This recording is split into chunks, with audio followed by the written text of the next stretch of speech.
I continue to try every day. I have suffered arbitrary arrest. I have slept in cold police cells. I have been hit by metallic chairs on my head and on my neck. I have been threatened, trolled, and insulted. Fellow Kenyans, brothers and sisters, we have all come to the profound realization that our country is on sale. Shockingly, the buyer is also the seller. Kenya yetu inauzwa, na cha kushangaza muuzaji ndiye mnunuzi. In the year 2013, a group of powerful individuals sat in a room and made a plan to be the wealthiest men in the world, to the disenfranchisement of many Kenyans. They hatched a grand scheme that would earn them an empire only similar to the Russian oligarchs. It was simple. Steal as much as you can, make Kenya poor as much as you can, then bring back the money that has been stolen and buy everything that is valuable in Kenya, then dominate the people as their landlords. However, they had to overcome one obstacle. Kenya had just received a new constitution, which required every shilling of revenue, including money borrowed, to be deposited in the consolidated fund. From there, it would be allocated by Parliament to the recurrent and development expenditure, withdrawals of which would be made with the approval of the Controller of Budget, and the Auditor General would audit it. These individuals decided to cheat the law. They tasked the Honorable Kimani Ichung'wah, then the Chairman of Budget, to table and pass an amendment to the Public Finance Management Act, which will allow them to open government accounts abroad and to even spend abroad. The unconstitutional law allowed them to open several accounts across the world without parliamentary approval, borrowing money on behalf of the people of Kenya, stealing it without getting to the consolidated fund. A very convenient escape from the Controller of Budget and the Auditor General's audit. Since that time, fellow Kenyans, our country has been robbed in a despicable manner. So much money has been stolen that the figures look absolutely unbelievable. It is even difficult for me as Morara Kebaso to make Kenyans understand the magnitude and billions of trillions when most of them have never touched a million shillings in their life. This money was stashed abroad in bank accounts across various continents, from Hong Kong to Cayman Islands, to Jersey City, to Dubai, to Panama, to Malta. Money was stolen and kept abroad. This money was meant for your health care. It was meant for your children's education. It was meant for your own education. It was meant for development projects across the nation that would save Kenya and that would give millions of jobs. And it was stolen with uttermost greed and reckless abandon. Our country has been deliberately made poor. Why? It is because they want to make it cheap for the buyer. State corporations that employ very many Kenyans have been run down to intentionally make losses so that these individuals can justify privatization of these institutions. The hyenas of Kenya have decided they want to eat their own children, and they have accused them of smelling like goats. Unfortunately, the hyenas want to eat everything, including national assets that are sensitive to national security. A case in point is the Jomo Kenyatta International Airport. The Kenyan law does not permit any Kenyan to buy any public asset unless through a very tedious process under the Asset and Disposal Act and many other laws. But here comes a foreigner who has been permitted to own 20% of our airport after a 30-year lease. What a shock! Something that any Kenyan cannot be allowed to do regardless of how much money they have, and yet these are foreigners, and they are allowed to own this. The purported foreigners are not even foreigners. They are proxies for Kenyans who hide behind foreign names and foreign faces. Our money that has been stolen since 2013 when Uhuru Kenyatta was president has started coming back through proxies in the face of investors. They call it public-private partnership or privatization or foreign investment. Very sweet words for state capture and money laundering. In February of 2024, the Cabinet of Kenya, led by President William Ruto, approved the following state corporations for sale. The first one was the National Bank of Kenya, where the government of Kenya owns 22% and NSSF owns 48%. Consolidated Bank of Kenya, where the Deposit Protection Fund owns 50% on behalf of the government of Kenya. Development Bank of Kenya, where ICDC owns 89% on behalf of the government of Kenya. Agrochemical and Food Corporation ADC, where ADC owns 28% and ICDC owns 28%, all on behalf of the government of Kenya. These are state corporations that were supposed to be sold or privatized. Kenya Wine Agencies, 72% is owned by ICDC. East African Portland Cement, where houses were demolished recently, NSSF owns 27% and government of Kenya owns 25%. All this is the government of Kenya ownership. Kenya Meat Commission was to be privatized, where the government owns 100%. New KCC, ya maziwa, government of Kenya owns 100%. The Numerical Machining Complex, under the Kenya Railways Corporation, 51% owned by University of Nairobi and 49% owned by Kenya Railways Corporation. Miwani Sugar Company, which is under receivership, the government of Kenya owns 49%. Muhoroni Sugar Company, where ADC owns 16%. Cabernet Hotel, where Kenya Trading Corporation owns 98.2%. Mount Elgon Lodge Limited, Kenya Trading Corporation owns 72%. Kitale Municipal Council owns 13%. And Trans Nzoia County Council owns 13%. These were to be sold, all of them.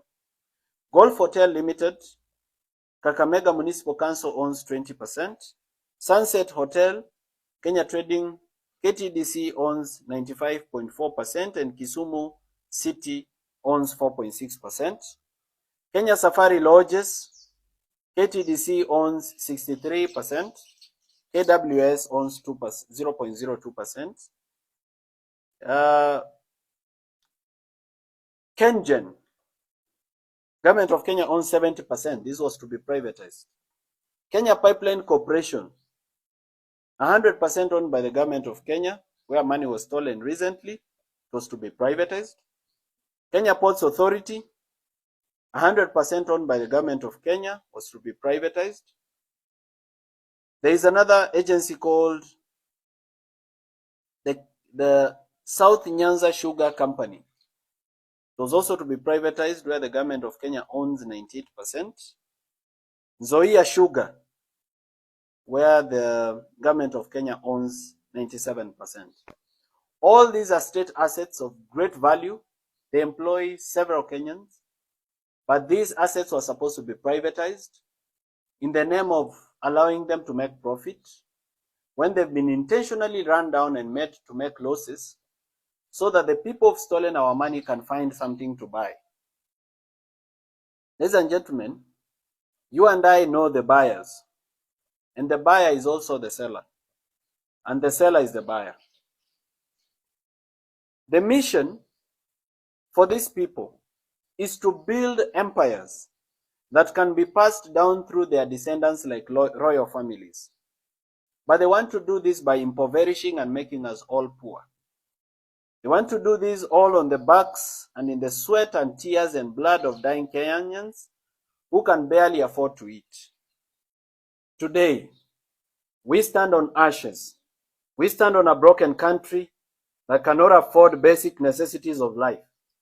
Our natural resources, mined and taken abroad to develop other countries with no benefit to the Kenyan people except corrupt politicians in power. Our gold, our petroleum, our coltan, our gemstones, our titanium, our mica, our diatomite, all gone. Stolen by white people who bribe black people in power because they are too greedy to think of the future of their children. We have become beggars in our own nation. We are so angry and bitter that sometimes we forget and fight amongst ourselves. We have lost any hope in our future. We are in a state of darkness. A thick smoke has engulfed our nation. We are a population which is poor, destitute, and drowning in the tears of sadness. While we continue to cry about the state of our nation, some individuals and their children are living large and enjoying fine things. They have bought helicopters, private jets, rare cars, luxury boats, expensive watches, expensive belts. They have bought holiday homes around the world, and they have invested in building private cities. They have bought our banks. They control the sectors of our life. We cannot move without fueling in a petrol station that is owned by them. They process our food, and we eat their brands. We have become beggars at home. Fellow Kenyans, were we born to be poor, sick, and die? Aren't we entitled to human dignity? Why should we live like slaves at home? People of our nation, we have tolerated mediocrity for far too long. We have tolerated incompetent politicians who steal our money, insult us, abduct us, kill us, and continue to lead us as if they own us. We have become like pieces of furniture in a rich man's house. We need to liberate ourselves. We must set ourselves free from tribalism, corruption, and poor governance. We must liberate our minds. We need a new dream. And the time is now, not tomorrow. As a young man in this nation, I have tried my best to open your eyes. I continue to try every day. I have suffered arbitrary arrest. I have slept in cold police cells. I have been hit by metallic chairs on my head and on my neck. I have been threatened, trolled, and insulted. My privacy has been invaded. I have lost my property. My previously quiet life has been turned upside down into chaos where every word I utter can be misunderstood and turned back against me in a sharp knife of condemnation. But I still stand tall, and I hold my head high. I refuse to buy fear. I refuse to give up, and I refuse to live like a slave. In my commitment, I have inspired many of you to join me in this journey. Now this is a movement for change.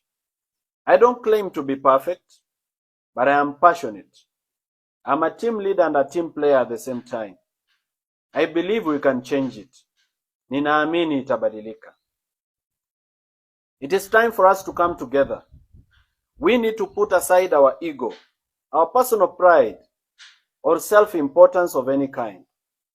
We need to reason together as a nation. We have different ideas. Some believe we should create systems and not individuals.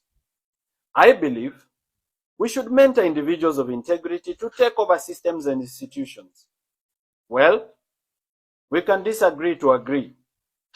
In that conversation, let everyone's voice be heard in silence. Let us not troll and deplatform those who have sacrificed to present themselves for the burden of leadership. Not everyone can lead. Some of us need to follow and support leadership by mentorship, correction, and prayer.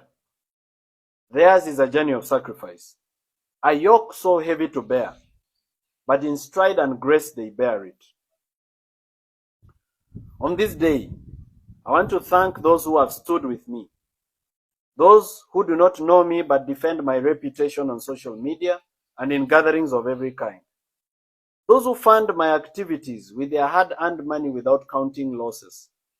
I thank the brave soldiers that fight with me every day. Together we have achieved much. Without political power, we have revived some stalled projects.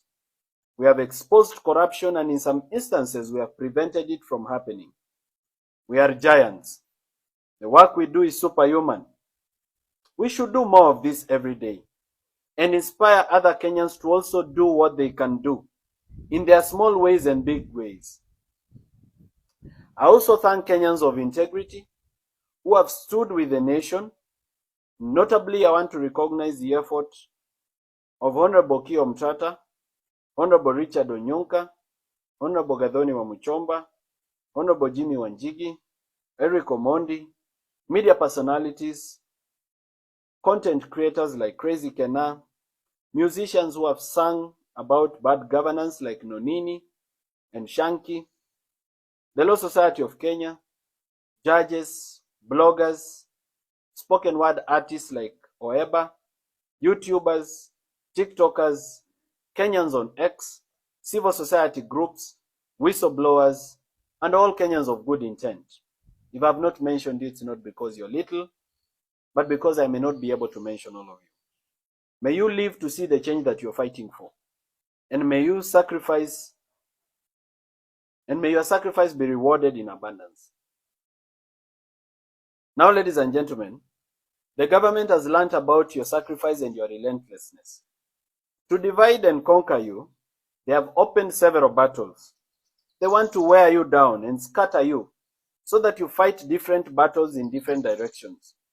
In less than 3 months, the country has witnessed controversial legislation on the extension of term limits of the president and parliament, and on the agriculture bill, a disastrous healthcare system, worker strike, a divisive impeachment, university funding quagmire, an airport theft, abductions, killings, and so much more that we are confused which war to fight and which one to wait.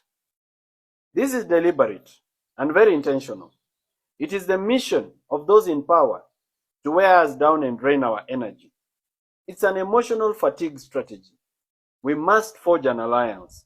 We must combine our efforts and combine our problems into one message: regime change. We need to completely overhaul the system. We need to recall members of parliament. We need a fresh election for the presidency before 2027. We are impatient. We cannot wait for 2027. We need to wipe out this corrupt system and their cousins, whichever way they come.